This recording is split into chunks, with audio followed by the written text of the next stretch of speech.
Olá, boa noite. Eu sou a Isa Dantas Cano, sou R3 de oftalmologia e vou apresentar hoje a aula sobre maculopatias. Vou iniciar nossa conversa de hoje com a doença de Stargardt. A doença de Stargardt é uma doença autossômica recessiva.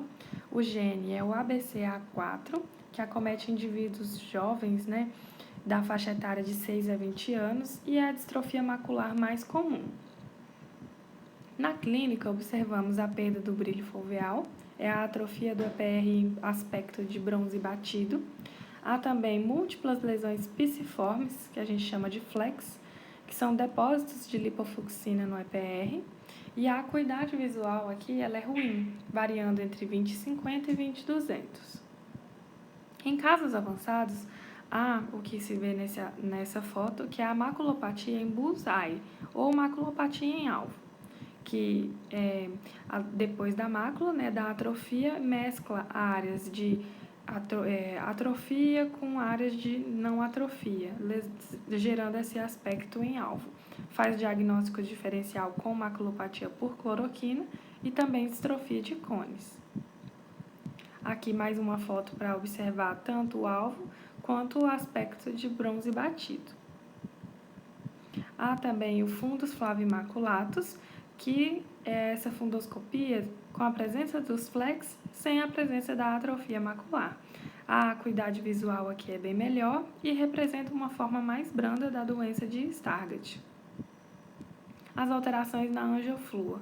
Há o silêncio coroideu, bem característico, ou dark coroide, que ocorre em 80% dos casos. O silêncio coroideu acontece pelo bloqueio da fluorescência da coroide por um excesso de lipofucsina. E hiperfluorescência por defeito em janela da região macular pela atrofia do EPR em bullseye. Aqui eu trouxe mais uma imagem, da angio, mostrando que os flex são hiperfluorescentes, e uma imagem de OCT para mostrar a alteração de atrofia macular. A autofluorescência aqui também é importante, porque ela apresenta um padrão característico. Então, tem uma hiperautodifusa, uma hiperautofluorescência dos flex, um padrão de expansão centrífuga poupando a região peripapilar, e uma hipoautofluorescência da região central pela atrofia do EPR, como podemos ver nessa imagem. Aqui eu trouxe mais uma imagem mostrando o padrão de autofluorescência, que há uma hipo da região central e uma hiper dos flex difusa, tendo esse padrão centrífugo e poupando a região peripapilar. O eletroretinograma de campo total, por ser uma distrofia macular, o eletroretinograma ele pode ser normal e, se ele vier alterado, confere à doença um pior prognóstico. Lembrando que o eletroretinograma ele é um exame importante para a avaliação da perda da função de fotorreceptores, podendo dar mais informações sobre o prognóstico de alguns tipos de retinose e retinopatias. Não há um tratamento curativo para a doença de Stargardt, e de tratamento que a gente pode fazer, de conduta, seria evitar a suplementação com vitamina A e evitar a exposição à luz azul, que aceleram o acúmulo de lipofucsina. Agora eu vou falar um pouquinho sobre a doença de Best, que, diferente da Stargardt, aqui ela é autossômica dominante, é o gene BEST1, que acomete a infância, então a faixa etária de 3 a 15 anos. O prognóstico aqui ele é bom, então diferente da Stargardt, a acuidade visual aqui ela é melhor, ela é maior que 20/60, mesmo em casos avançados. Ela é dividida em estágios, então aqui eu começando com o estágio 1, que é o estágio pré-viteliforme.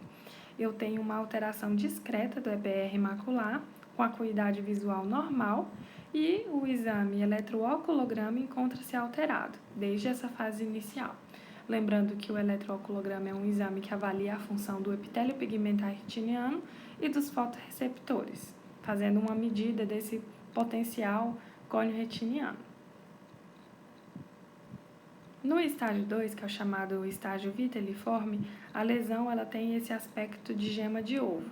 há depósito de um material viteliforme no espaço subretiniano.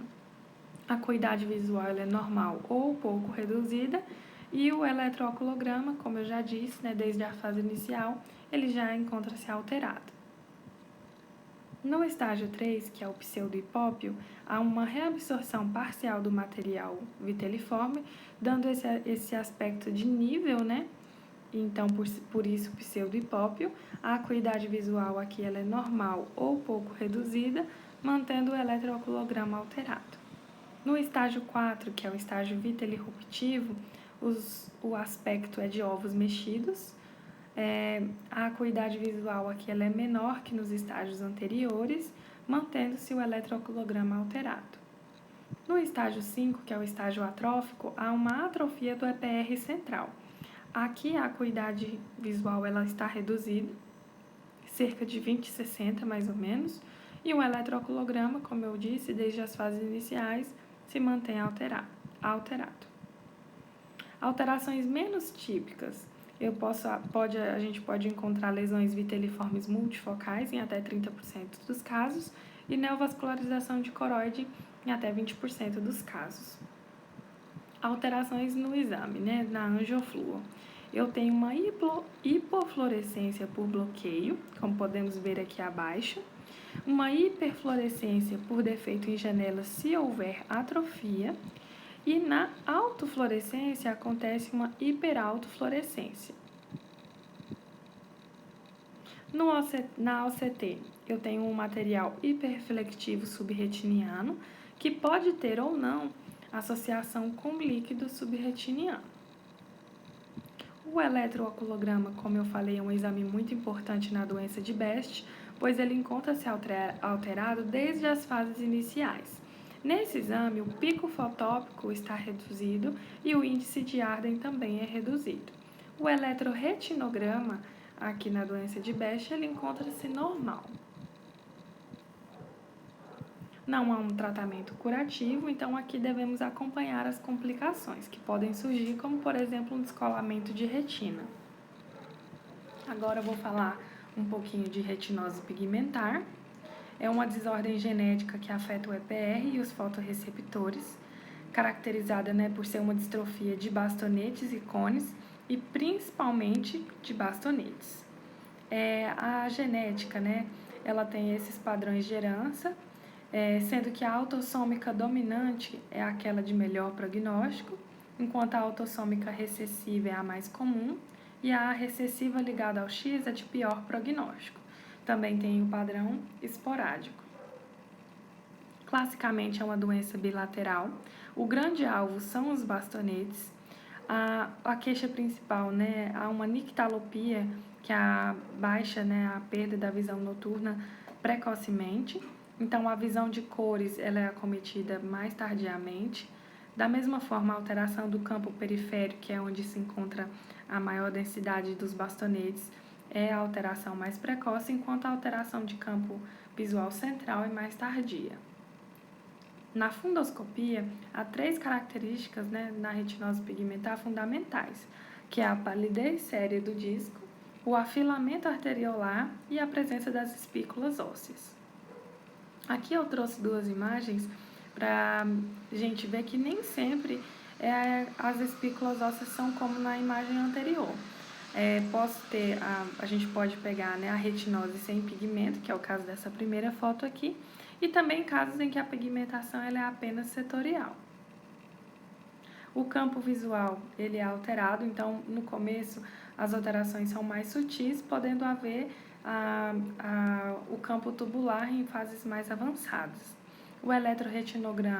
No eletroretinograma a resposta dos bastonetes ela é mais reduzida que a dos cones, podendo acontecer de haver um eletroretinograma extinto. Então, em casos avançados em que há perda dos bastonetes, o ERG, né, que é o eletroretinograma, pode vir extinto. Na angiofluor, né, há um líquido difuso pela quebra da barreira hematorretiniana e no exame, né, de autofluorescência, há uma hipoautofluorescência nas áreas mais periféricas, tanto por atrofia da retina quanto pela presença desses pigmentos depositados, né, nessa região. Problemas e condutas. Então, a gente pode encontrar, né, nos pacientes com retinose pigmentar, presença de edema macular cistoide. A característica dele é que há uma boa resposta aos inibidores da anidrase carbônica. Pode haver atrofia da retina, membrana epiretiniana e buraco macular. E também há desenvolvimento da catarata subcapsular posterior, devendo o paciente ser submetido a uma faco. Aqui eu trouxe, para complementar nosso raciocínio sobre retinose pigmentar, os casos com associação com outras doenças sistêmicas, né? Então, aqui a primeira que eu trouxe foi a síndrome de Usher, que é uma doença autossômica recessiva caracterizada pela presença, né, da surdez neurosensorial e também retinose pigmentar. Um dado curioso é que 18% das retinoses pigmentares têm essa associação com a surdez, caracterizando a síndrome de Usher.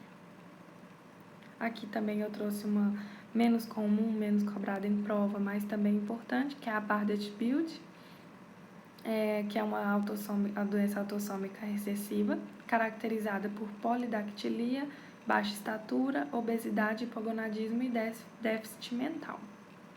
E por último, a Kearns-Sayre, que é uma herança mitocondrial, caracterizada por oftalmoplegia externa progressiva, alterações cardíacas e retinose pigmentar. A presença, né, característica dessas red fibers. Não há um tratamento curativo para retinose pigmentar, acompanhamento com mapeamento de retina, OCT e angiografia anualmente, e as terapias gênicas continuam em estudo. Então, era isso, pessoal. Boa noite e obrigada.